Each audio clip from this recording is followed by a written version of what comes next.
President Jimmy Carter, the man who rose from humble beginnings as a peanut farmer, has died at his home in Plains, Georgia, aged 100.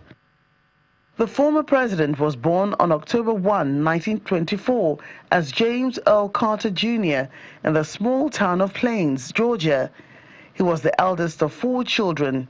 His father ran a family peanut business, and his mother, Lillian, was a registered nurse.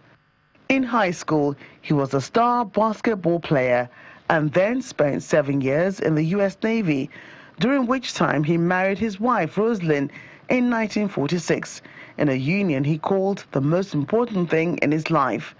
They are blessed with 3 sons and a daughter. I'd like to announce that I am a candidate for president. The U.S. Democrat served as president from January 1977 to January 1981 after defeating incumbent Republican President Gerald Ford in the 1976 U.S. election.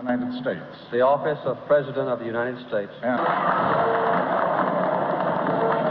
Mr. Carter was swept from office himself 4 years later in an electoral landslide as voters embraced Republican challenger Ronald Reagan, the former actor and California governor. The Iran hostage crisis shrouded his presidency as Iranian revolutionaries seized American diplomats at the U.S. Embassy in Tehran in 1979 and held 52 hostages for 444 days before finally freeing them the day President Carter left office. A carefully planned operation which was underway in Iran. Mr. Carter came off looking feeble after a military rescue mission he ordered in 1980 ended in failure, with 8 U.S. troops dying in an aircraft mishap. It was a humanitarian mission. It was not directed against Iran. It was not directed against the people of Iran. President Carter brokered the 1978 Camp David Accords that ushered in peace between Middle East enemies, Israel and Egypt, bringing their leaders together for nearly 2 weeks of personal diplomacy.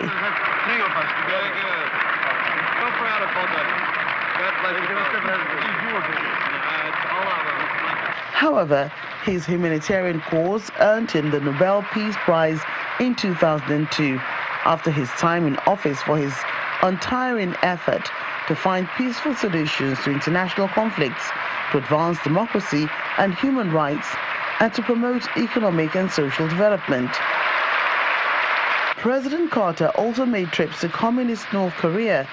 A 1994 visit diffused a nuclear crisis as President Kim Il-sung agreed to freeze his nuclear program in exchange for resumed dialogue with the United States. That led to a deal in which North Korea, in return for aid, promised not to restart its nuclear reactor.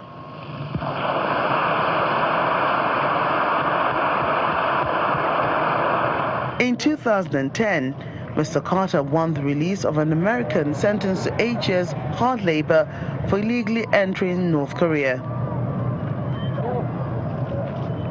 And in Africa, Mr. Carter's visit to Ghana in 2007 changed global health by sparing millions of people from Ghana worm, river blindness, and other preventable diseases. President Carter wrote more than 24 books, ranging from a presidential memoir to a children's book and poetry, as well as works about religious faith and diplomacy. His book, Faith, A Journey for All, was published in 2018. Jimmy Carter, who lived longer than any other president in U.S. history, is survived by his 4 children, Jack, Chip, Jeff, and Amy, along with 11 grandchildren and 14 great-grandchildren. And look at the larger picture.